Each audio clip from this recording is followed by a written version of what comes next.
All right, our last video will focus on how to accurately add any employments, either one employment or multiple employments that your participant may receive as a result of your assistance throughout the service here. So once you've gone to the participant tab here or are creating a new record in the system for the participant, you'll see some of these familiar tabs that we've already filled out. We just finished up the services that we provided, and if you click on employments, you'll be brought back to this screen here. You'll be able, again, to select yourself from that related navigator. Make sure that it matches your related site.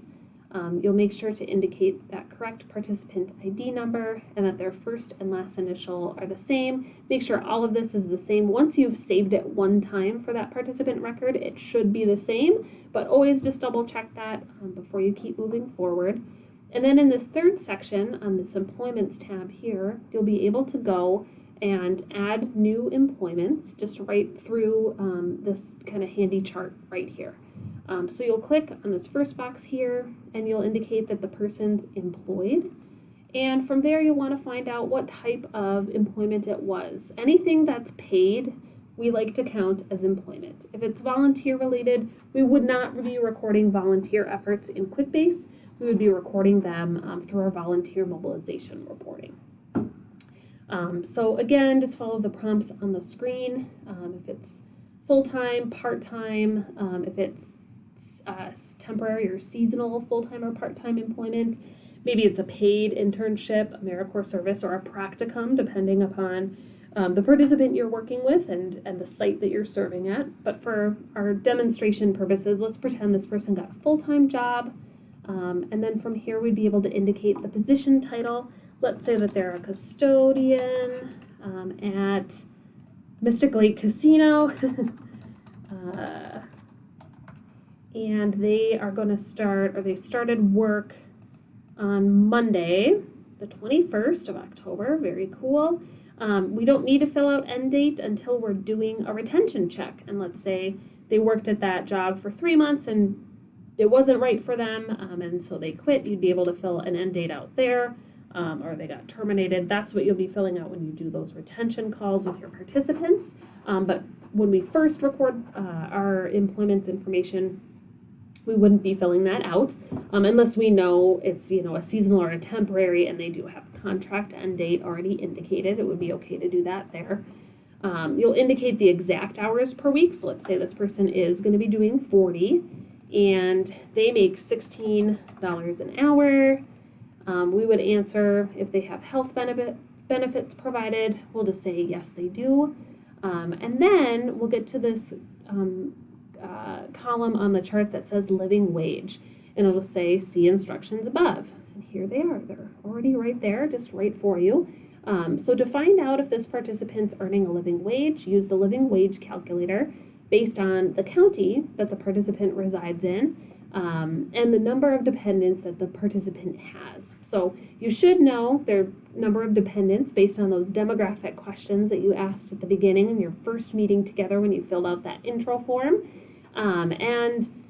Let's say this person is a single person and they are residing in Hennepin County. So that's going to be for the purposes of our video today. So we'll click here on this living wage calculator, and actually I'm going to go ahead and click on open link in a new tab. That'll help me not lose the work that I've been doing. But we'll have that pop out for you so it's nice and easy. So we said we're working with a single person. They don't have any dependents. They are the sole person in their household, and they live in Hennepin County. So I'll be clicking Hennepin right here. And since it's a single person with no dependents living with them in their household, we would see that living wage for them would be $12.37 an hour. And so if this person's making $16 an hour starting wage, we would say, absolutely, this is a living wage job for them and a really cool opportunity. So we would go ahead and say, yes, this is a living wage, good for them. And let's say that this person took a maintenance custodial training at your site. So we would say, yes, it's related to a credential or an education that they completed If it wasn't and they didn't necessarily, have education or any credentials related to being a custodian, you could indicate no. But for our if video purposes, we'll just say yes, they did have they have a certificate in maintenance and custodial work. And then here in this last column is where you'll be completing those retention verifications.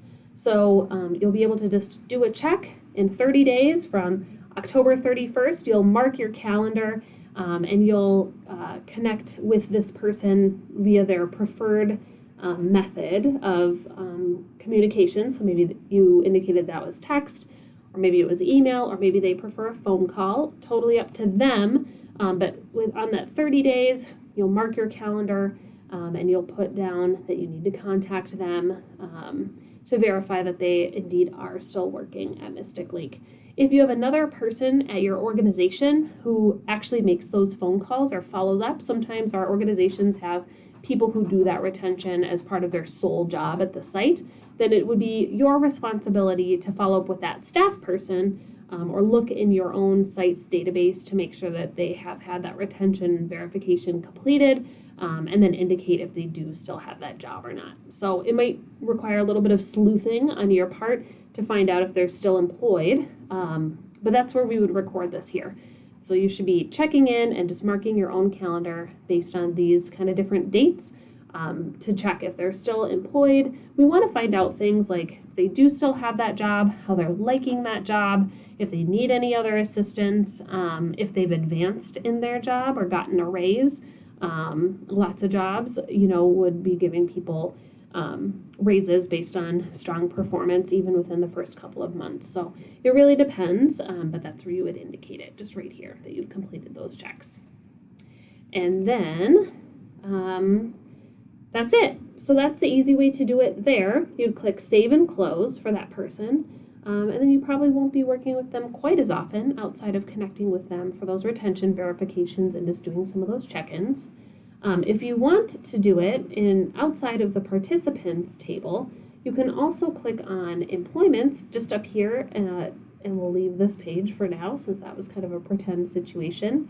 You can click on employments at the top and add a new employment at the top there, and you'll be able to select any participants you already have saved in the system right here in that related participant dropdown. And all of those same questions will appear right here.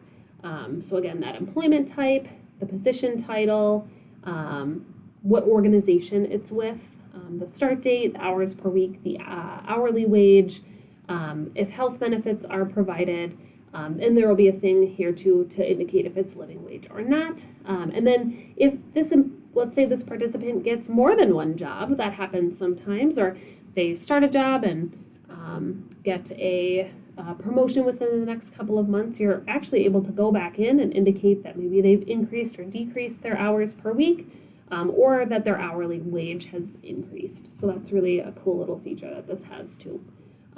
So that's all indicated right there if you want to add it that way. And then again, you would just click Save and Close in order to save that record.